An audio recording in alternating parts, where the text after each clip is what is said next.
Hello, hello, everybody, and welcome to Coding for Beginners, Intro to HTML and CSS. I am Tiffany Webb. I am the Director of Product Marketing and Events here at Flatiron. And a big part of my job is to host events like this one for you. We want to get people who are already dabbling in coding, who are new to coding, who have been coding for years, to have exposure to what Flatiron School has to offer.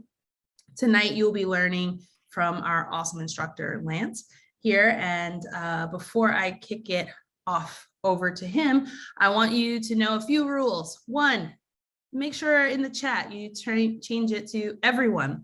A lot of the times we feel like we're the only person with a question and we're a little embarrassed, and there are a lot of beginners in this room. So don't feel embarrassed. If you have a question, ask it in the chat function, and that way other people can see what you're asking and not feel alone, but also we can get to those questions throughout the programming. If you're a little bit on the shyer side, feel free to throw it in the Q&A and we'll definitely get around to it before the end of the session. Second thing, let's be kind to one another. This is an awesome experience to learn a little bit about HTML and CSS. And we all took time out of our days, whether it's you or myself or Lance or Corey, to be here with you. So please be kind. We will try to get around to every question. If it's in the chat, sometimes it gets lost. We're not trying to ignore you. You might have to ask it again. But yes, be kind to one another, be kind to your host. Let's just be in a kind world. I think it's a better place to be. And number 3, this is being recorded and will be emailed out to you all within 48 business hours. So don't stress if you have to leave early, if you missed something, you got lost. We will definitely get this out to you as soon as we can. And for all of our events, we host them on our Flatiron School YouTube page. So if for some reason you don't receive it, definitely go to the YouTube page and check it out. With that being said, I want to pass it over to our lovely, lovely instructor for the evening. Lance, the audience is officially yours. All right. Hi, everybody. Really happy to be here. My name's Lance. I'm a senior instructor in the software engineering program, right now doing the live program. Which I absolutely love, and maybe we'll see some of you over there. But today I'm going to walk you through the introduction to HTML, CSS, and a little bit of JavaScript as a way to introduce you to the world of web development. To get started, we're going to start with HTML. Does anybody know what HTML stands for? We throw around a lot of acronyms, but it's kind of good to know it. Yeah, exactly. Andrew, Jane, perfect. Hypertext markup language, right? It's one of the oldest languages on the web because it goes back to the beginning of the development of browsers, because it was a way to display data in browsers. Okay, so we're going to start writing some things in our own hypertext text markup language in HTML, but where would you write it, right? So a lot of you are used to using some kind of document editor, maybe like Word if you're doing a lot of text editing, or Excel or something like that. So when we're doing development, we have special text editors. I will quickly show you the one that I would use normally in day-to-day. There are a lot of different options out there for developers. This one is called Visual Studio Code. This actually has my notes and some of the things that we're going to be going over today in it. And it has some similarities to a text editor that you might see, but then it has some important differences that make it a lot easier for developers. You can test code in here, you can run code in here, you can have multiple cursors at the same time. So when you're changing a variable name that occurs throughout in multiple locations, you can change them all simultaneously. It's super cool. This is a Microsoft product. It's free. You can download it. The only thing about it is that you have to download it and run it on your computer. So we're not going to use that today. I just wanted to kind of introduce you to that and it is like, if you decide to go on with Flatiron, it is our recommended code editor for going through the program. It is pretty popular in the development world right now. There are others out there like Atom. Sublime used to be really popular. I haven't seen it as much, but I do know people who program a lot in Sublime. So there are other options out there, but let's see, I want to right now switch over to what we're going to be using today, which is a website called Repl, R-E-P-L-I-T, Repl.it.com. So you can register a free account for Repl.it.com, and this gives you a text editor for web development in the cloud, right? So you can store things in the cloud, you can share things with other people in the cloud. It's not just limited to your own machine, the way working in Visual Studio Code would kind of keep all of my work just on my local computer. But this is all going to be in the cloud. So it can make it really easier to collaborate with people. So, and if you haven't done any development before, you're not set up, gets you up and running really fast, because all you have to do, and I'll show you, you go to Repl.it, Repl.it, or, they changed it. It's Repl.it.com. Okay, they changed the URL a little bit.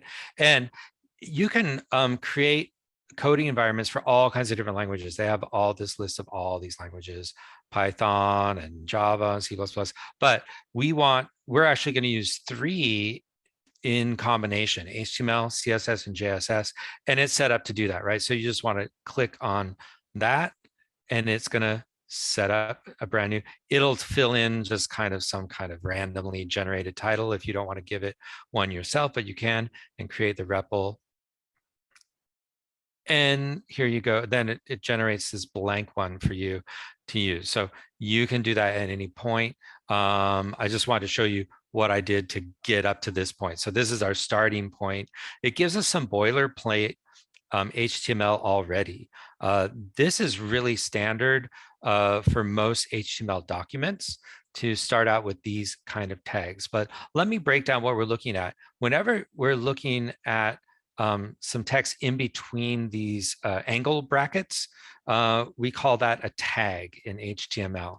And you'll notice that it doesn't just occur once on the page, it occurs twice. One is just HTML between the angle brackets, but this one has the / in front of it. So we call that a closing tag. This is an opening tag, and this is the opening tag, and this is the closing tag to close this section, right?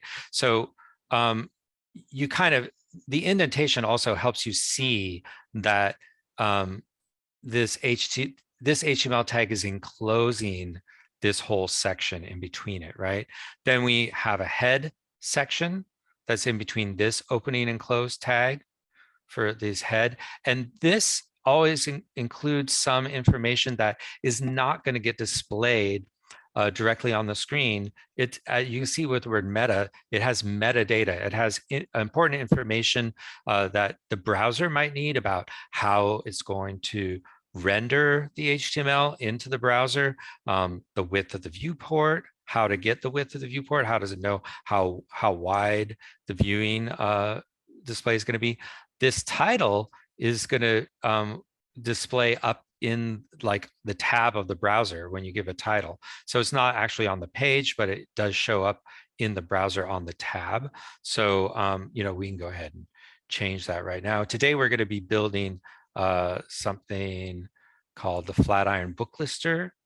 So let's go ahead and change that now. Book lister, and I'm not sure where is that going to show up because we're in this environment. It might not show up here. Not exactly sure. If we were rendering this in a browser for real, that would show up in the tab. Let's see, link. So links, this is where the hyperlink part of HTML comes in. We're going to look at different kinds of links that will take us to other documents. This is saying, because it's in the head, it's saying, hey, I want to also bring in information from this document. And you'll see it has .css, and you'll see here is the same, is the name of the document. This is the document that this link is linking us to. So it's creating a link between our HTML document, index.html is the extension, right? This is this document that we're in, and then it's with this CSS document here. And this is where later we can write some styling that would get applied because we've linked it in to our HTML document. And here finally is the body. And this is where we get to do some stuff, right? Hello world, nice to see you here, right? Oops, what was that? Nice to see you, right? And you'll see over here, this is my kind of pseudo browser. It's kind of browser within the browser, within my big browser. And so it's showing you how this HTML is going to render. And we see it's just rendering as this hello world, nice to see you, right? Not a lot of styling at this point. There is browsers do have some built-in style rules that you'll see, like, well, it has to have some font, right? So it applies some kind of Times looking font, right? So those kind of come in as default, but we're going to be able to work with that and change that in just a couple of minutes here. And then this script tag is going to allow us to run any JavaScript that we also have written in this file. And we'll get to that a little bit later, like what is JavaScript? Why do we need it? What is it going to do to our document and to our page, right? But this is how we also create a link. So you can think of this as being like the parent, the index HTML. This is always what gets read and rendered first. And then if we want to link other documents in that are going to kind of load up when our HTML loads up, if it's a CSS document, we create a link tag for it. But if it's some JavaScript, we put it in a script tag because it's something that's going to have some instructions that we're going to run and we're going to execute. So let me go back to my notes. So we have tags. We see that we can have text in between our tags. Let's put this in between another kind of text, okay? We have an H1. Let me close the H1, right? Most tags you have to close. The editor is helping me a little bit, kind of suggesting like, oh, you might want to close your H1 tag. And you'll see that change the styling, right? So H1 stands for header 1. Built into HTML, there's headers 1 through 6, I believe. Does it go up to 8? I don't think so. I think it just goes up to 6. They get smaller. H1 is the biggest one. And so you see it does have some built-in, like it's bold all of a sudden, and it's much bigger, right? So this was kind of an early way to add some kind of styling easily to your page, right? There are other kinds of tags. There's like a P tag is for a paragraph tag. Is that not going to close for me? Okay. There we go. So in between here, I can say, we're learning HTML. I have to run to execute that. You see, this has more normal, like this would just be paragraph, like some body text or something like that. But there are other tags we can wrap around this, right? So some people, if you're used to seeing a text editor, the common things you see are like bold, italic, and underline, right? So there are tags we can wrap around there. There's like a bold tag. So we can bold that, right? We can change that to italics. Let's see if this editor will. Yes, yes. So see, this has the multi-selection for me. So I can change both the open and close to an I tag. And now it's italics, right? And then there's like a U tag. Run that. And now it's underlined, right? And we can stack them up. We can do them in combination. We can do bold and underline. So we can add a B tag there. Just different layers of wrapping that we're adding to do some styling, right? But what if that's not auto styling, right? We've got so we got our tags, we've got our text. We can add some kind of attributes, right? So I could add style attribute equals color green. I think that's gonna do it for us. There's a question in the chat. Mm-hmm. Do we always have to use the abbreviation tag when dealing with abbreviations or acronym, the ABBR tag? Sorry. Well, I mean, it depends on what kind of styling is that tag going to impart to the page. So if that is adds the styling that you want, I would say use that. HTML isn't going to really care if you use a P tag or ABBR tag or something like that. It'll still render it onto the page. We do try to use tags that are semantic, which means that they also carry some meaning about what is this part of the page, what is the content that is in between these tags, right? So that's a nice thing about having different name tags like that, having a body tag, having a paragraph tag. We're going to get there. You can make tables. There are table tags where I'm going to show you how to do some list tags. There's image tags like that. Now, image is a special one. That's not interchangeable, but for some of these text type tags, it really depends on how you want it to look on the page. But I would say trying to be semantic can really help other developers who are looking at your code to know oh, what is that content doing on the page? What is that supposed to be there? Let's see. So this is a way we can add an attribute like some style to our p tag, right? So later when we get into cascading, so this was one innovation that came with HTML is oh, we'd like to be able to add some pizzazz to this to the page and add some style to things. So we can just add some attributes inside of our tags, and then any text inside of those tags will get those attributes, right? But you can imagine if you have a big page with a lot of different elements, a lot of different text. In the old days, before CSS, we would have to go through and style each tag individually. So you have different paragraphs. You want them all to have a certain font. You'd have to go through and write the style attribute with a font in each of those p tags. Then came along cascading style sheets, which let us apply one style to a lot of different elements of the page at once.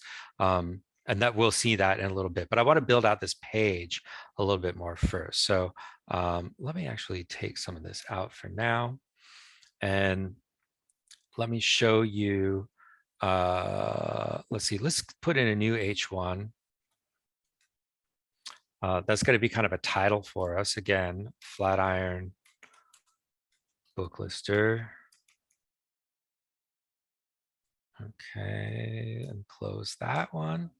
And then I want to show you how to do a list as a different kind of element. I'm going to do an unordered list, right? And then in between that, we would put some list items, okay? So there's basically an unordered list, which will give us a bulleted list, or there's an ordered list, which will give us a numbered list by default. So let's do some list items. We're gonna have that's gonna be, let's see. No, let's do some books that we want to have. We're gonna have The Poet X. Okay. And let's see, I'm gonna just, will that copy it down? Okay. Ooh, too many, take out the last one. Okay. I'm just gonna change the text in these other LIs.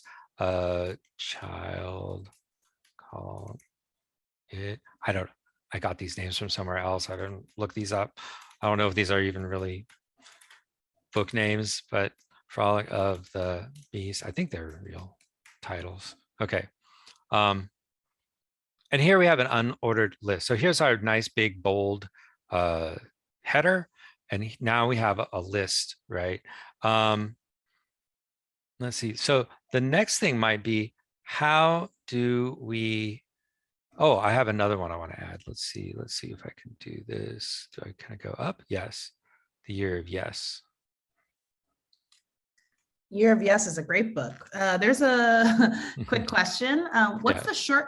the shortcut to copy a line? Is it just Control C? Oh, yeah. If I highlight a whole line, let's see, how am I doing this? Command Shift down arrow. Oop, that wasn't it. Probably Control Shift down arrow. Yeah. Perfect. Control Shift down arrow will copy a whole line at once. I'm just kind of lucky because that's the same shortcut in VS Code, which I use all the time. So sometimes I try out a shortcut from VS Code. I'm like, does Repl do it too? Does Repl do it? And it's like, yes. Okay, so that was really great. So what if we also wanted to make one of these a link? We talked a little bit about links, but what about the kind of link that would take us to another page? That would be called an A tag, right? So let's actually make an A tag inside of our LI tag, our list item tag, which we absolutely can do. No problem with that. So you'll see right away that this should give some, it didn't give an underline to us. Okay, that's interesting. I guess until we give the actual link where it's going to. So in order to give it a link, we have to give it an attribute, which is the H reference, right? This is like the, I guess, the hyper reference, I suppose. Like, so where is this going to take us to? And this is always in quotes.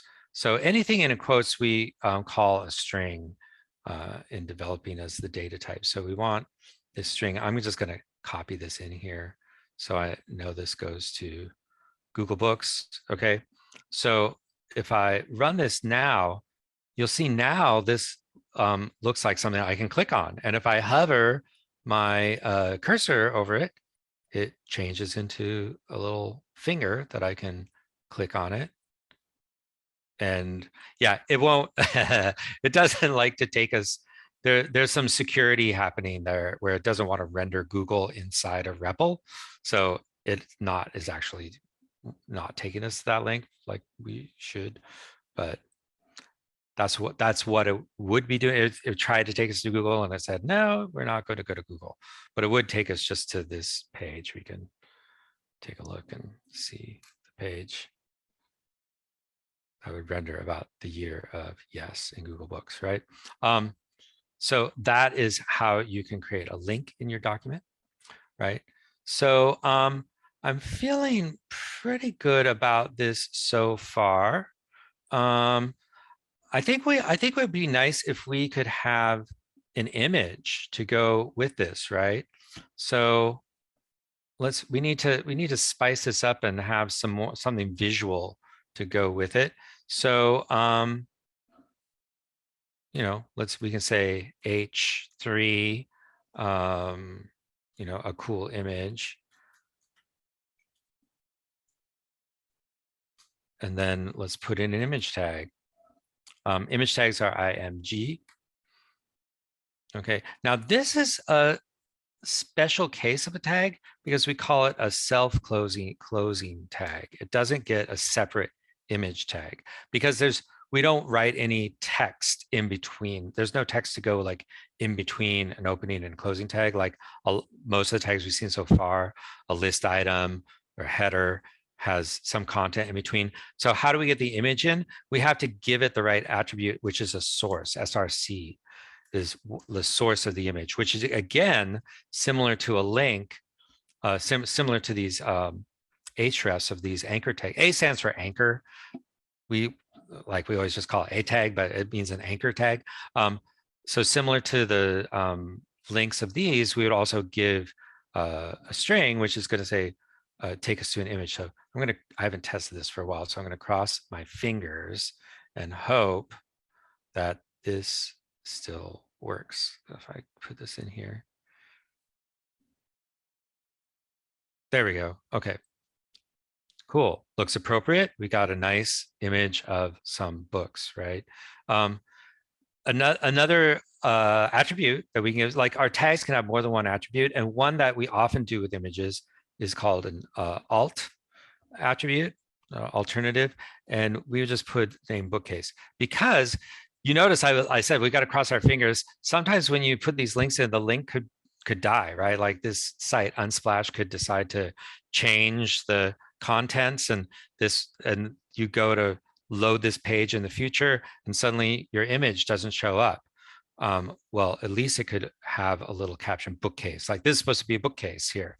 Another nice thing about alt tags is for people who might be differently abled, who are using your website. You want to think about accessibility for all kinds of people to be able to use your website. So if people are vision impaired, they will often use a screen reader to help them know the contents of what's on a screen.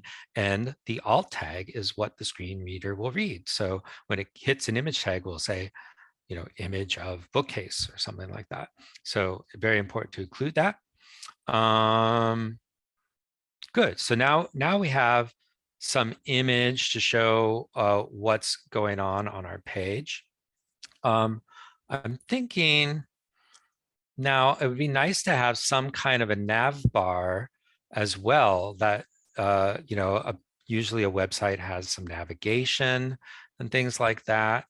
And this is where this is going to lead us into starting to play around with some CSS, if you bear with me for a second. So let me, I would start out my nav bar as just an unordered list again. So I'm going to have another UL.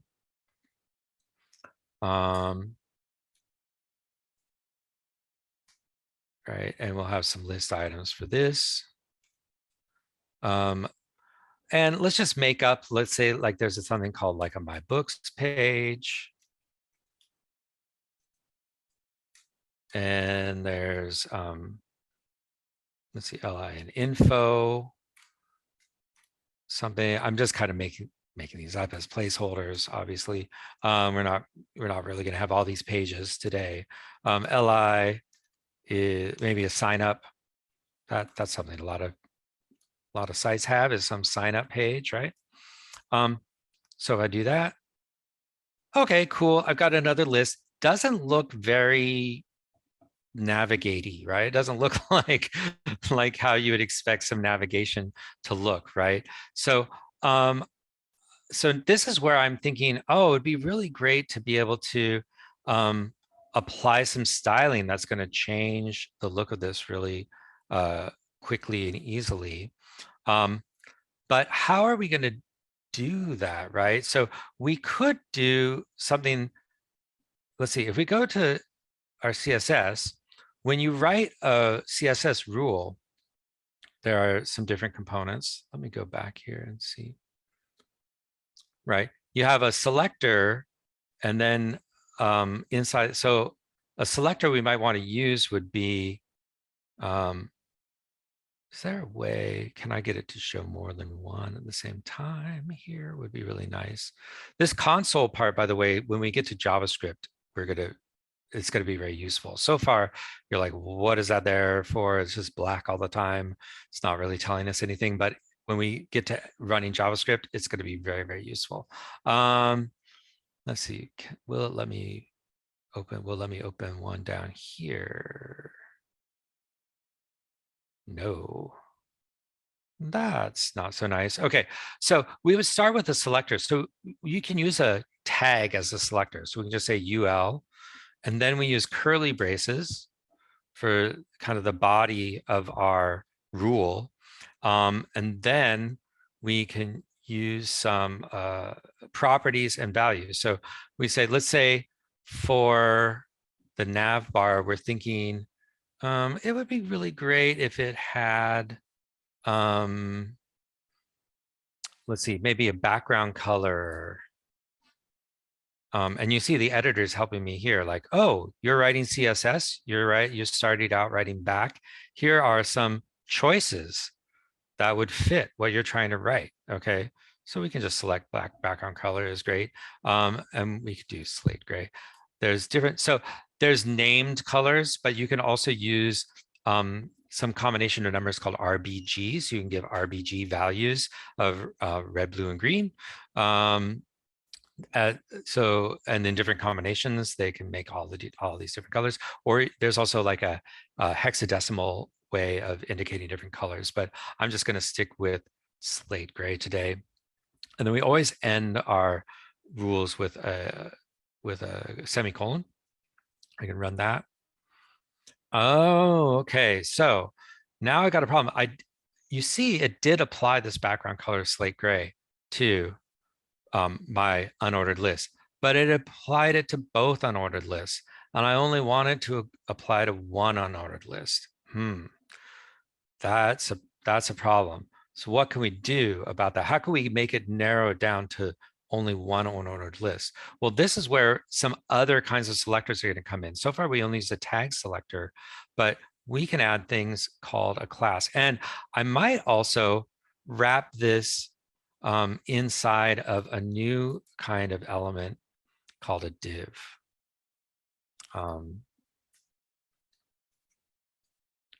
let me indent that. That'll help me a lot.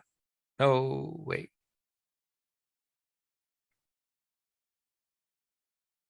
Wait a second. No. See, I just want to indent the UL inside of the div. That helps. Okay. So div is like a divider. They're non-displaying elements. It's not going to change how this displays at all. If I reload my page, it didn't change anything. But it can help you to create different sections in your page, and it can also help you to apply different attributes that our CSS can use, right? So by doing this, I can say, okay, everything inside of this div is going to be part of my nav bar. So I gave it a attribute called an ID, and I can call this anything I want. I can call it butterflies if I wanted to, but I want it to be semantic again. I want it to carry some meaning about what is this doing in the HTML, what's it doing in the page. This is setting off this div, this whole section as my navbar section, right? But what's that going to do in terms of CLS is going to let me select navbar. But to do that, I need to use the hashtag, technical name for that symbol, octothorpe, if you like things like that, because it has 8 divisions, right? Navbar, but we call it hashtag all now in the current days. Navbar. So this is saying a combination now. Go to, it says first find anything on the page with an ID navbar. All right. And then if that has an unordered list inside of that, apply the background color to that unordered list. So now I'm only targeting that unordered list, the one that I want to be my navbar. Now we're getting somewhere. Cool. Let's see, what else can we do to that unordered list? Let's see. I would like them to display across the page, right? Instead of just having that, instead of going down like a list, we would like them to kind of go from left to right across the page. So we could say display flex. So this is telling it to display in a different way. And we have to tell it, if we do that, we have to tell it a flex direction, which is a row. So we want this to be a row. Let's see what that does for us. Oh, well, we're getting somewhere, right? But they're all kind of on top of each other. We don't like that, but don't worry. There's a style for that. Align items. Align. Yeah. Lance, is Yes. an ID a type of selector? Yes, right. So you can use, there's tag selectors, ID selectors, and we're going to add class selector in just a minute. So there's 3 types of selectors you can use with your CSS. Align items, space between. And then is the hashtag used the same as a period? Like if you're using a hashtag, is it like ending a sentence, I guess? Is this like a period on the end of a sentence? Yeah. Not exactly. Are you talking about like the difference, like maybe using that for navbar? This would indicate navbar as a class on the page. And we don't have any navbar class on the page yet, so now nothing would get applied. But we are going to start using some selectors, some class selectors like this with the dot notation in just a minute to apply some other styles. Oh, stop it, Siri. Okay. I hope you didn't hear Siri. Okay. Let's see. How about now? Oh, I didn't like, why is it not doing the align items between flex row? Let's try adding a minimum height here. That might help. That helped for that. Let's see. Oh, I think actually what I want to do and to get this spacing right, this is where I'm going to go back and do some class things. So ideas should be unique on the page. So there should only be one of them, and it allows us to target very specifically a place we want to add some styling. But what if we want to add some styling to a lot of things at once? Let me see if I can. No, I didn't like that. Can that? No. Okay, that one's not like VS Code. I was going to see. Okay, so this is where classes are going to come in and help us.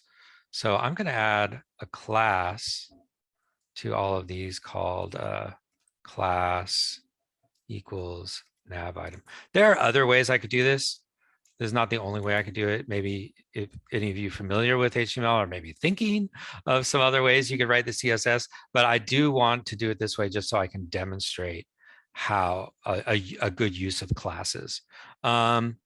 So now all of these have the class nav item.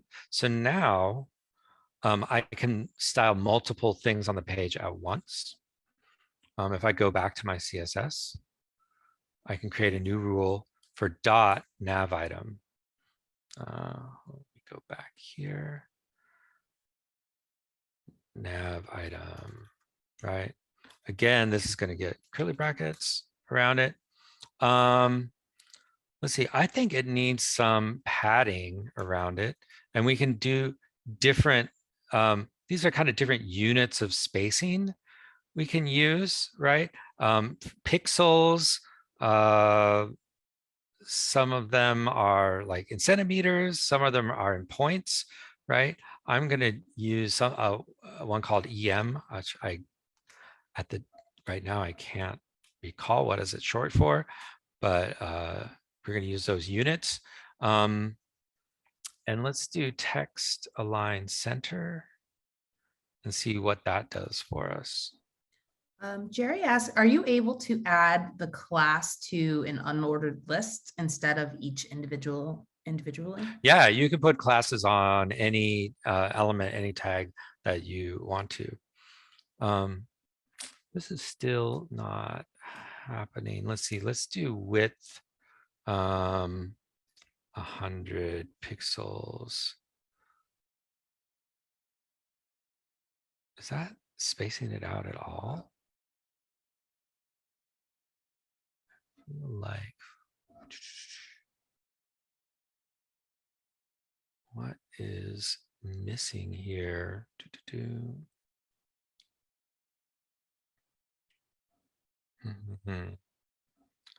Let's do, well, I can change the color, which will make it easier to see, but I'm really trying to get the spacing right.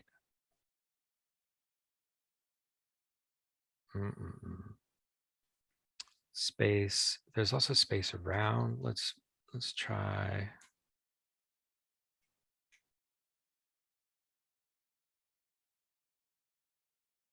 It almost feels like this display flex is not, let's see, flex, direction row. Let's see.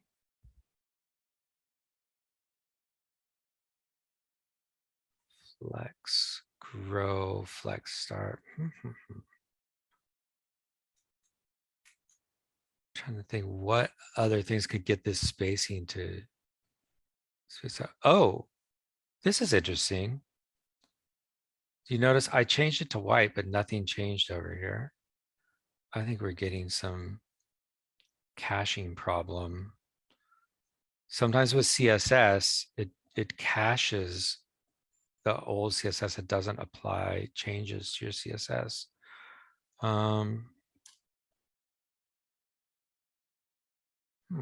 Interesting.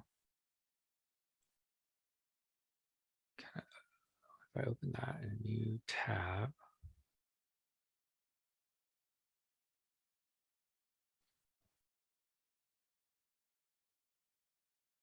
That doesn't look good. Okay. How can I get to stop caching with this? This is one thing about using REPL. It has some different behavior than what I am maybe expecting.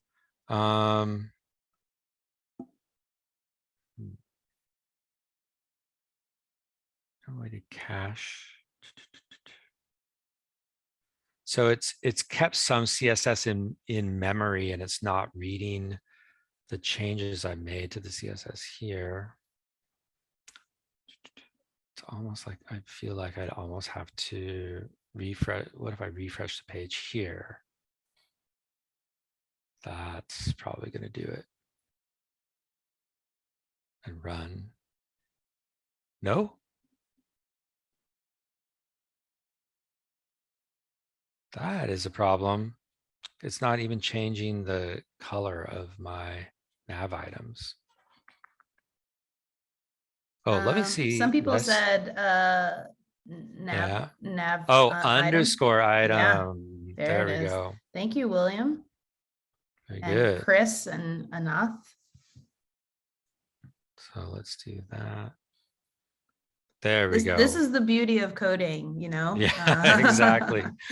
Some you need some extra set of eyes sometimes on things. I want to take off those dots, so I'm going to say list style type. Disk is what it is right now. I'm going to say none. There. So this is looking a little bit more like something like a nav bar. Cool. So let's see, where are we at now? Image. I'd like to do some things with this image. Like I'd like to put a button that we can click, because when we use the JavaScript, I want to be able to click it and do something with the button. And it'd be, what I really like is for the button to be able to be centered over the image. Wouldn't that be cool? But the way we're doing it now, we have a little bit of a problem with that. Let's see. So I can add a button. Let's see if I go back here. Here's, I've got the image. Here's my image tag. I'm going to add a button tag.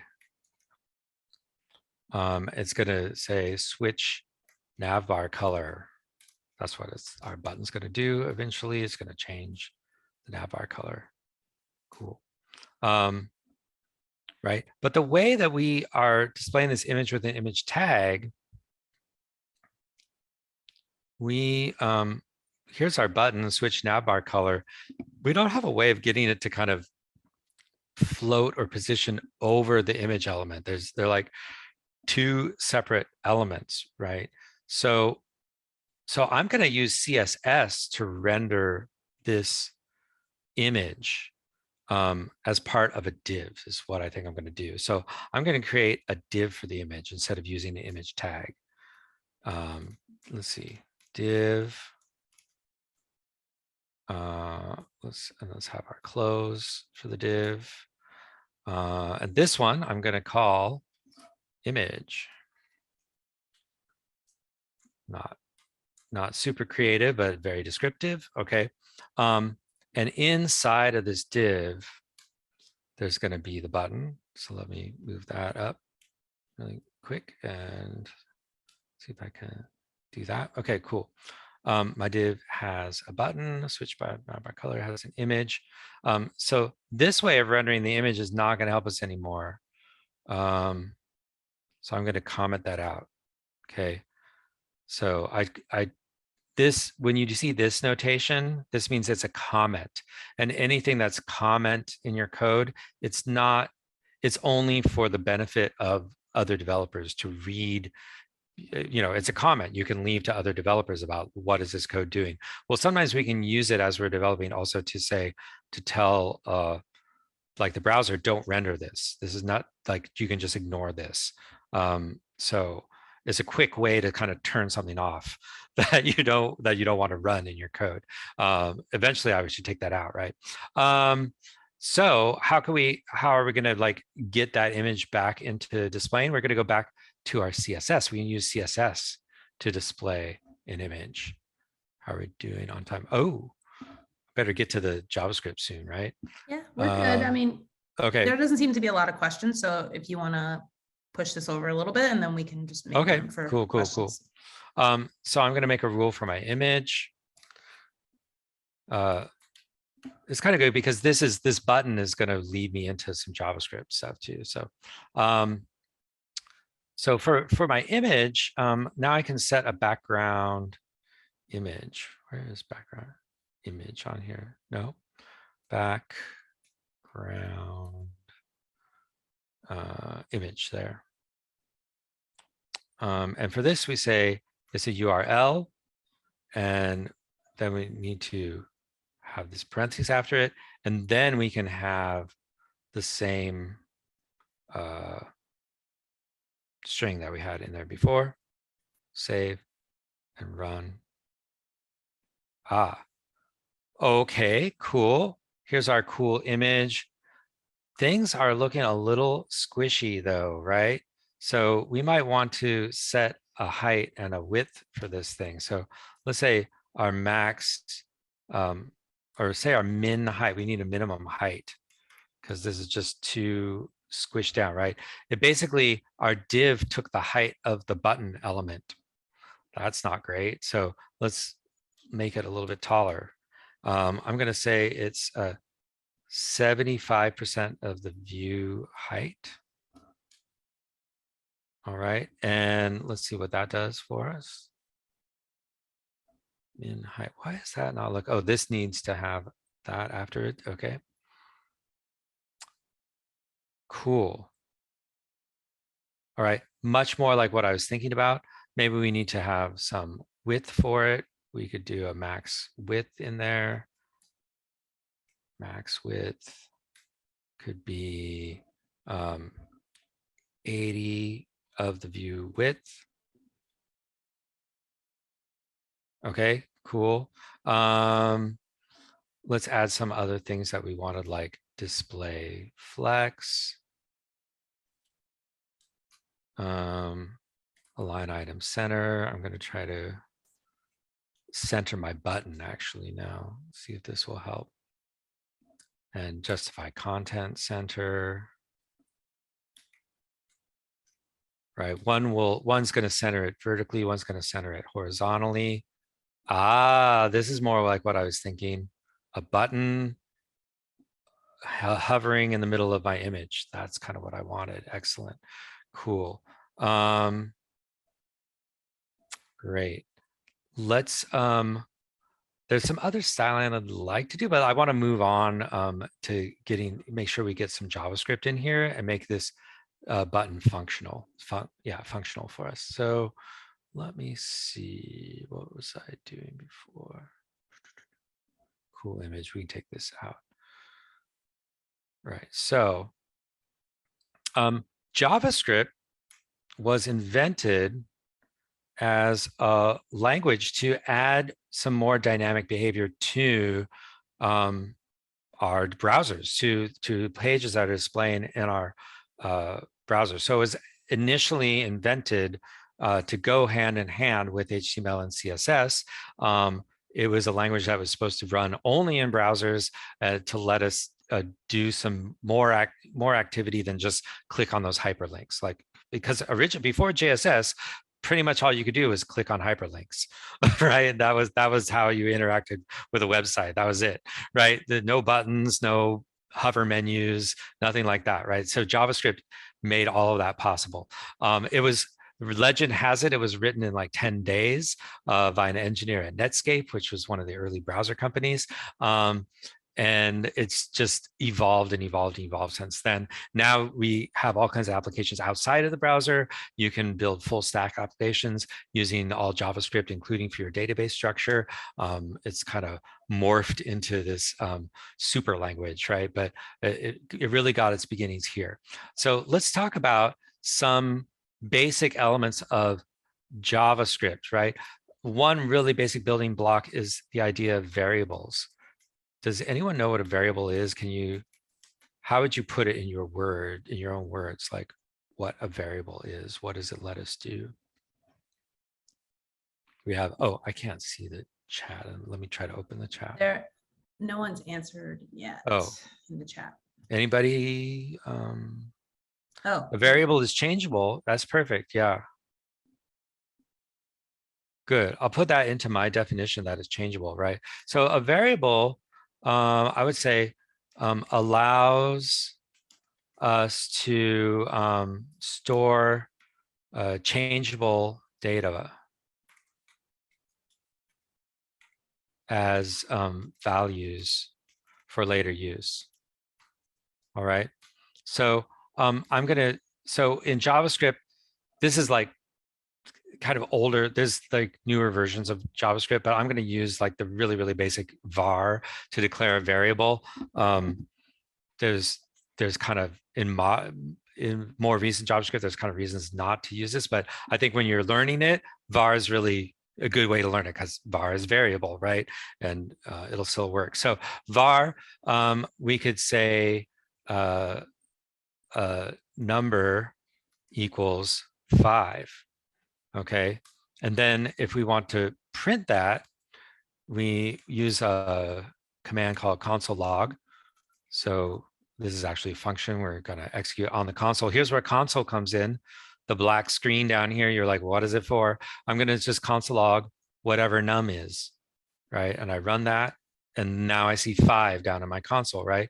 So, and we said it's changeable. So I can reassign num. So I can say now num equals 3. So if I run it, num equals 3, right? So, and I can have different variables that I can add together. So I could say var age equals 8, and I can say console log num plus age, for instance. So now I'm going to get 11, right? So we can store different pieces of data. They don't have to just be numbers. They can be strings. We could do like a name. Var name equals my cat's name is Simon. He's not around. Sometimes he jumps up on the table, but okay.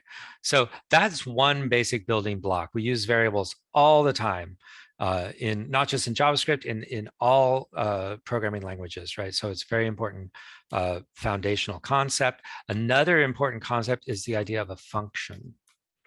All right. Anyone want to try? Oh, cool. Someone put different data types in the chat: numbers, strings, undefined, Boolean. Excellent. Yeah.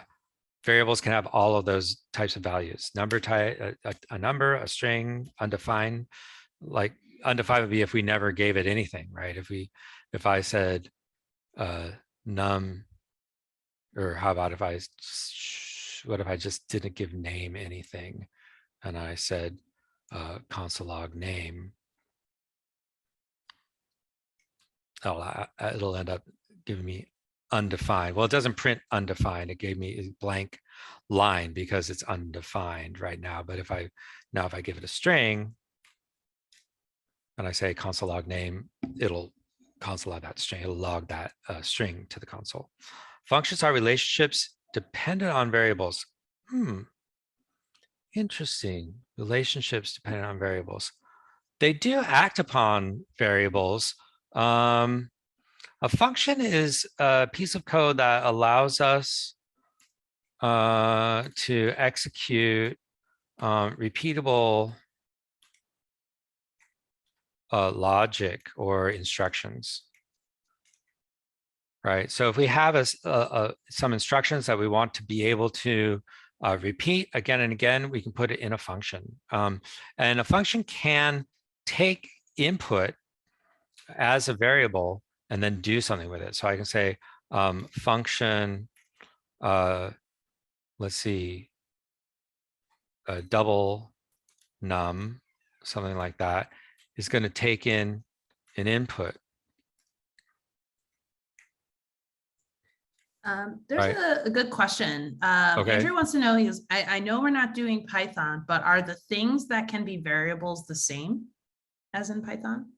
You mean like those data types of a number, a string, and Boolean? Yeah, I think so. Yes. Yes. My Python's very, very rusty. It should have some languages differ a little bit in their primitive data types.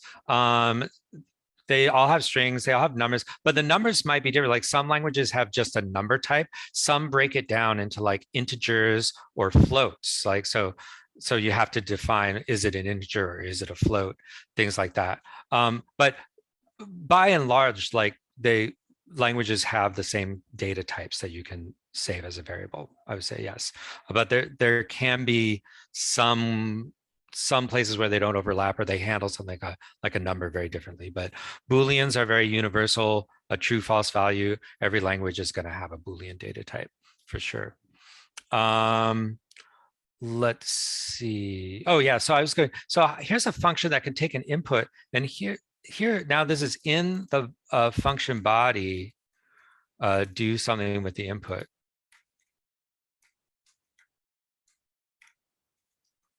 Right. So if I input a number, what would I want to do if what I want to do is double the number? If input is a number, I would just have to do times 5.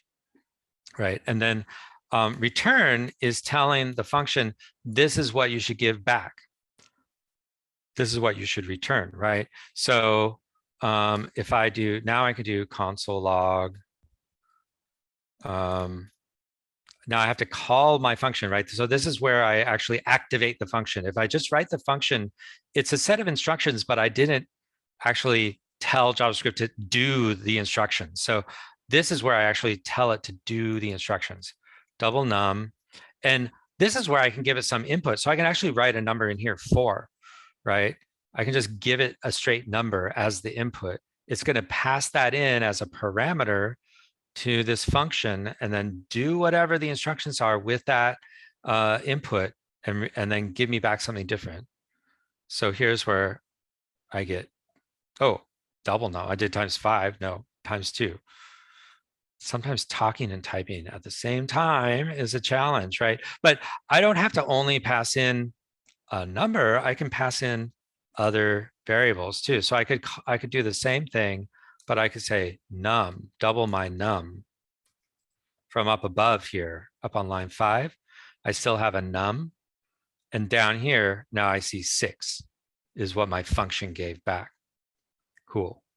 So those are some really, really basic fundamental concepts about JavaScript, but you're like, hey, I thought this was going to do something in the browser. You said it's a browser-based language. So let's do some stuff with the browser, all right? So we have access to something called document, okay, which is the whole HTML document as it's rendered in the window. And then there's a built-in function. This is a function we're going to use called query selector. And we're going to use one of those selectors just like a CSS selector. And I'm going to select my button. Okay, cool. So this is going to go through my document, find my button like this switch navbar color and select it. But after it's done this, I want to be able to do something with it. So I better save that to a variable, right? So I better assign, I'm going to assign this piece of my HTML, of my display area to button, so that then later I can do something to button. All right. At this point, we won't see very much. I can console log I can console log button, so you can tell something happened. There, it's HTML button element. Okay, thank you very much. All right, but what do we want to do with that? We want to be able to pick up some event and respond to it. So JavaScript gives us something called an event listener. So I'm going to add an event listener, right? And this takes two inputs or two arguments. All right. The first one is, what kind of event do you want to listen to? I want to listen for a click event, right? And then the next thing is, what do you want to do? In this case, I'll just say console log. Well, actually, I want to run another function that I'm going to call change color, because I'm running out of time. So I better get this done.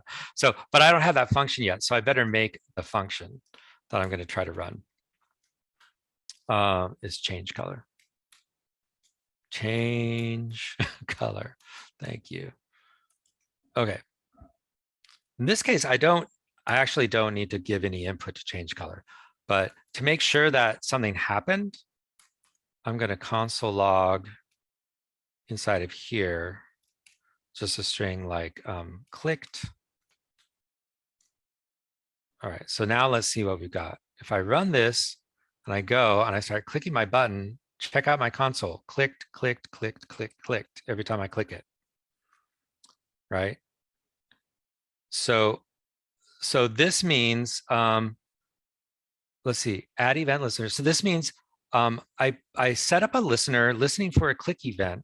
And every time that click event happens on this button element, it's going to run this function. And right now, this function, what does it do? It just console logs out clicked. But now I could do something like grab my nav bar with another selector, document.query selector. And remember, it has an ID. So I'm going to use it just like in a CSS, nav bar, right? And now I can set the style to something else. Navbar dot style dot background color equals red. All right. Just be really dramatic about it. Okay. So now if I run this, I have to run it to load up my new instructions. But now if I click this, hello, clicked worked, navbar style. Did I spell something wrong? Navbar document query selector. Navbar dot ul. Maybe that's what I need to do. Okay, because that's the style I want to override. There we go. I forgot how I wrote this style. This style is navbar ul to get the unordered list inside the navbar. So this is saying grab the UL inside the navbar div and change its black background color to red. Right. So that's just a really quick demonstration of like, why do we have JavaScript? What are some of the kind of things it can let us do? It's a lot more than this. Now there's like JavaScript animations. JavaScript controls a lot of what happens in the browser in the web, right? There are all kinds of events you can listen for: hover events, mouse in events, mouse out events, keyboard events, key down, key up. Just almost any kind of like user interaction you can think of, there's an event listener for. And then you can use your JavaScript to say, when that event happens, when the user interacts with the page in that way, then you can write some instructions to make something else happen. Right. There was one question around the num. So someone said, why did it only pick num equal 3 and not num equal 5? All right, good question, good question. So this is when on line 3, I'm declaring the variable. So I'm actually saying to the computer, I'm asking JavaScript to do this. JavaScript, go set aside a piece of memory called num. All right, and put in that, it's like putting a box. So you can imagine a box in memory. So it's like make a box in memory and call it num. So it's got like the num label stuck on the outside. Inside that box, put the value 5. All right.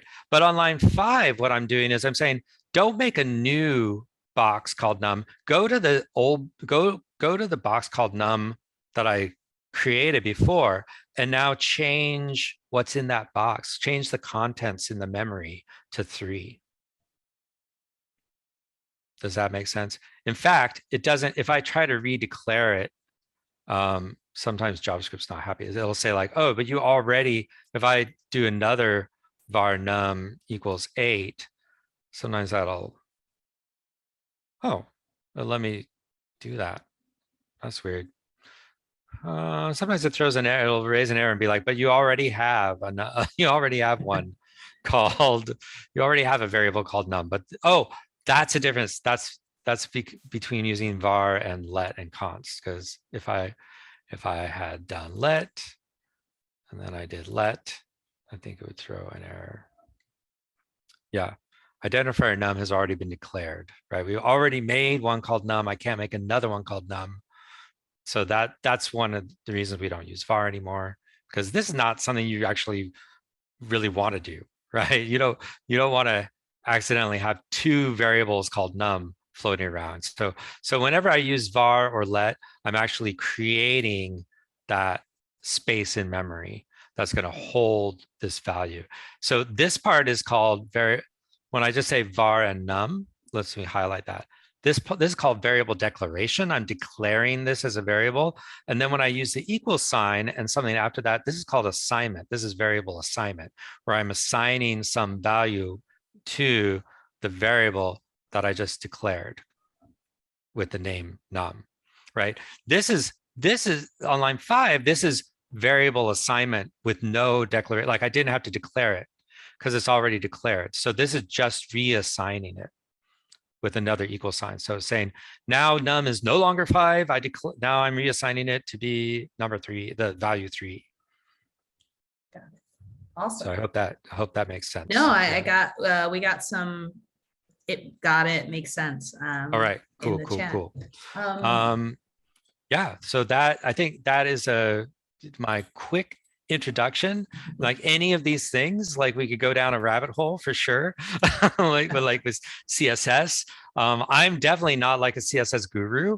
Like CSS is this whole world you can do. There's this really cool site called Zen Garden.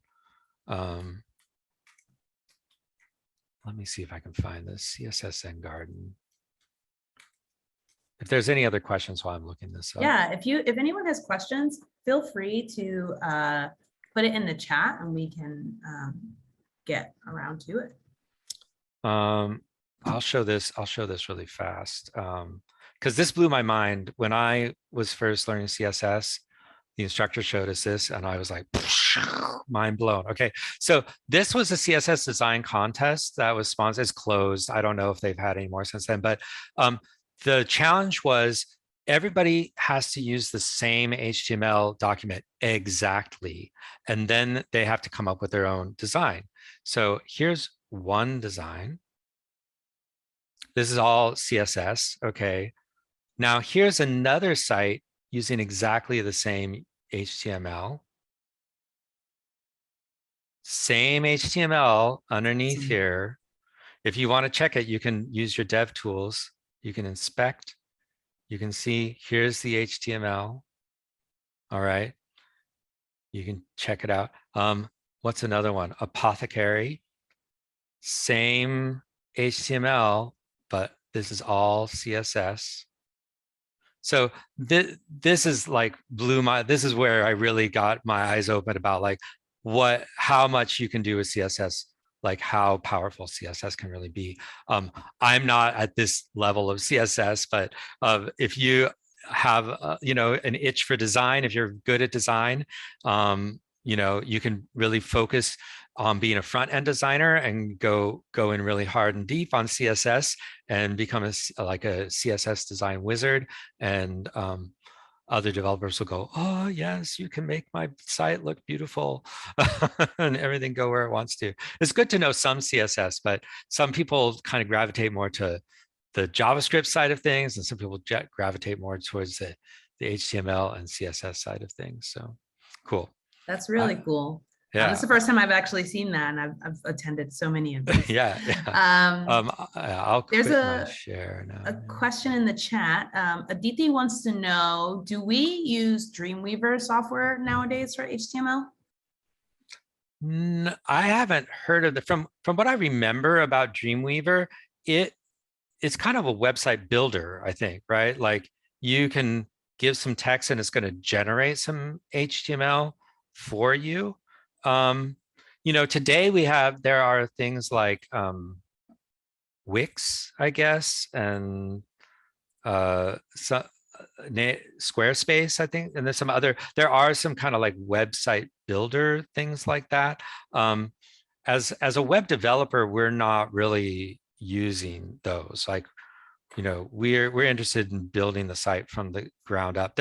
I think there's definitely a place for those kind of things. Those kind of tools they're really designed for like a small business owner who doesn't want to like hire a big dev team to like build a site from scratch and wants to just kind of like get in there and get a site up for their product or their store really fast, right? They use a lot of templates, a lot of style themes and things like that. But as a web developer, we usually don't use tools like that so much. Yeah. It's a great question in the chat. Kevin wants to know, how long does it take to be decent in JavaScript? How long in your program do you spend time teaching it to your students? Well, most of the pre-work is JavaScript, and you're going to use JavaScript throughout the program. The focus of the first phase is all JavaScript. So the first 3 weeks is a complete JavaScript focus. You can get I'd say, pretty good level of competency by then. I wouldn't say like, guru level, like, like ninja level. After 3 weeks, it could take a while. And there's still kind of more obscure corners of JavaScript that I still like. So I'll find a blog post by another dev. I'll be like, oh, really? I didn't know you could do that. Tell me more about that. So even though I've been doing it for a while now, but yeah, I think, with 3 weeks in our program, you can get to the point where you can build a whole a functional site that has interactivity using vanilla JavaScript and HTML. And then we just add more layers on that, but the JavaScript never disappears. You're going to be using the JavaScript all throughout the course. So. Yeah, and just to clarify like how our process goes, if you get through the whole admissions process and you commit to the program, like Lance said, there's like a little pre-work section to kind of help level set all of our students so that everyone comes into day one with the same level of knowledge. And that takes anywhere between 20 and 40 hours, depending on how fast people move through it. So there's the 40 hours, and then we have 5 phases to our program. And so that first phase is also heavy on JavaScript. So you're looking at, by the time you get through the end of phase 1, almost like 5 weeks of intro to Java. Shema, you might be right. It might be closer to 60. I might be off on the hours there. Yeah. Because I think they beefed up the JavaScript a little bit to make people so people can be more prepared coming in, right? There's some other really good books about JavaScript that I would recommend, like Eloquent JavaScript. You can find that free online in various places, but if you look up Eloquent JavaScript, I think it's pretty readable. And there's some good YouTubers that have videos about JavaScript. Not everybody's created equal, but Traversy Media, I think you can't go wrong watching anything by the guy who makes Traversy Media. He does a lot of different videos on different topics, but his JavaScript videos are very good. Natalie has a question. is this the foundation of back end and front end? I guess what we've Everything we've been doing today is really front end focused. It's all happens in the browser, right? So and that's how we distinguish it. Like front end stuff is all happens in the browser. So if you think about like looking, going to your, maybe like logging into Facebook on your computer, like your computer would be the front end, the back end would be everything that is on Facebook's computer. So they have the databases, they have all the server code that when you go to log in, it remembers like your password, your authentication, it's all on their server side, right? And then you request like, oh, I want to see my my stream, my feed, right? So then they're sending you from the server, from the back end, they're sending it to your browser, which is the front end, so it can display on your computer. So HTML, CSS, to some degree, JavaScript is a front end language, but like I said, it started out as a front end language, but in the last, like, I want to say maybe 10 years or so, don't quote me, but like about that long, it has leaped out of being only a front end language, and now it's also a back end language as well. So, yeah. Anath asks, the course that, the SE course, the software engineering course, it would be teaching on responsive web design, right? And some good UX UI. Yeah, we don't, I mean, we don't really have a formal UX UI component. I mean, because that could get into things about like, doing profiling of your user, your like target users, and like the psychology of like where you put a button to get people to look at it and click it and things like that. Like there's a whole other like field more geared towards our product. Yeah, that we don't get into. We teach CSS and some CSS libraries and some CSS tools, and we encourage students to, make the websites, the apps that you build for the program, to make them as functional. I mean, I would give feedback of like, that as a user, that experience I would not like that experience. Maybe like, maybe you want to move that button over there. This seems really clumsy.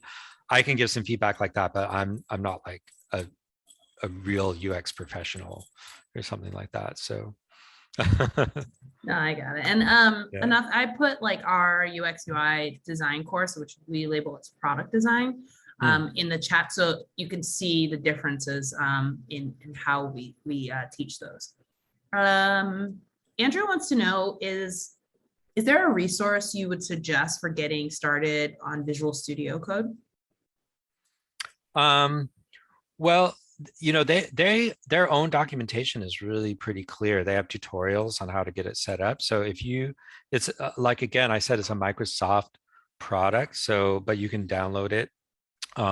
There's not even like hidden like in-app purchases or anything like that. It's kind of open source. When I first like used video, I was like, oh no, this is Microsoft. I'm gonna have to like, they're gonna have all kind of gotchas of like buy this, buy that. But no, it's just it was like, oh, Microsoft has changed. They're like embracing open source for some things, right? Like they own GitHub now too, which when they acquired GitHub, a bunch of developers went, no, but it's been fine. Like they are really supportive of open source, so that's really awesome. good. Andrew's downloading it now. I put the link for Visual Studio Code in the chat if anyone else is interested.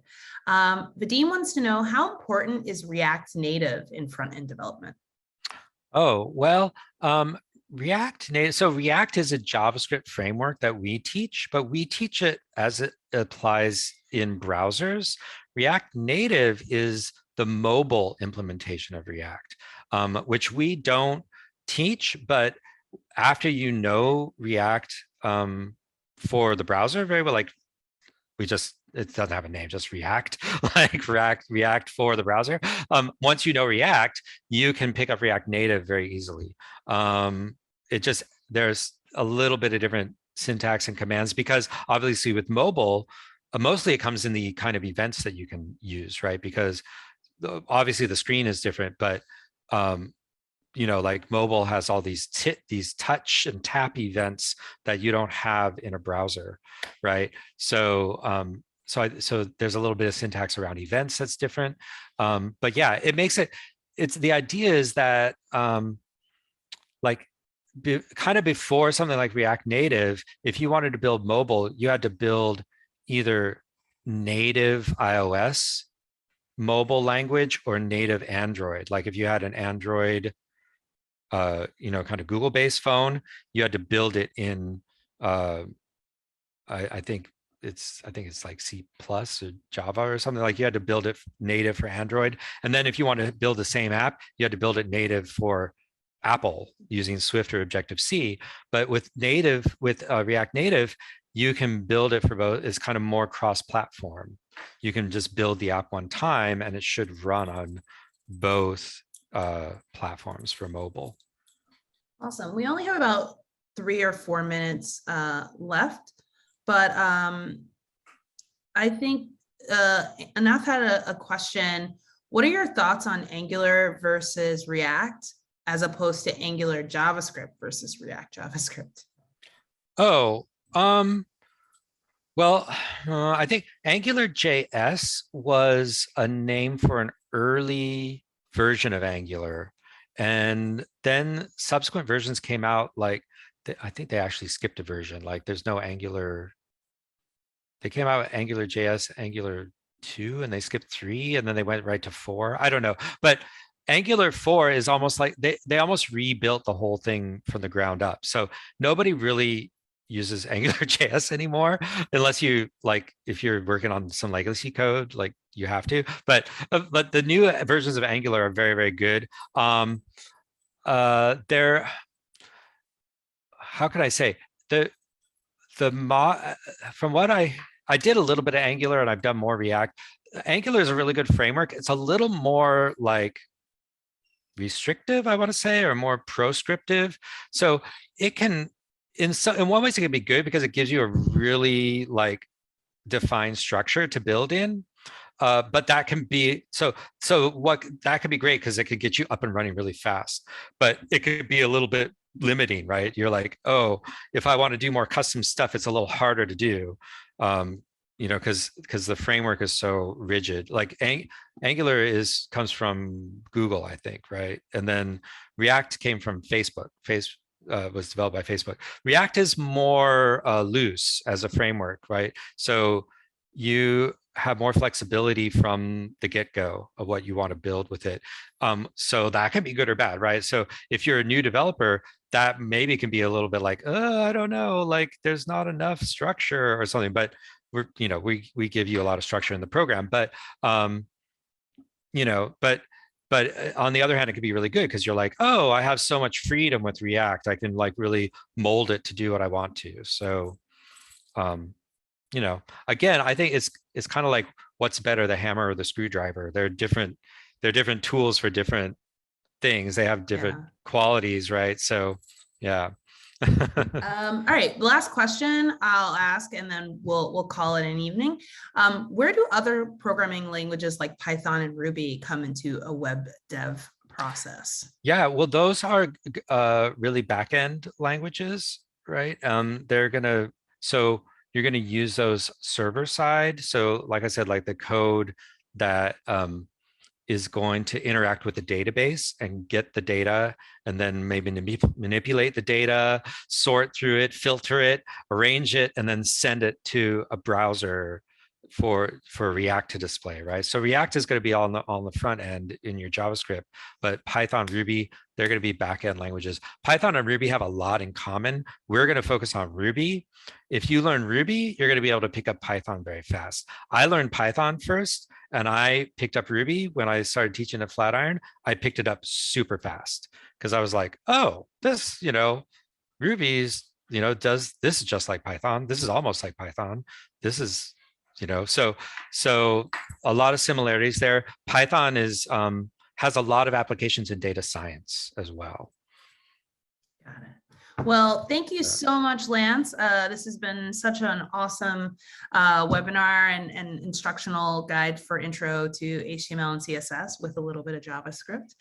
Thank you, everyone in the audience. You're lovely, and I hope you all have a great evening or morning for some of you, and have a happy, healthy, and safe holiday season. We'll see you soon at the next one. Cheers, y'all.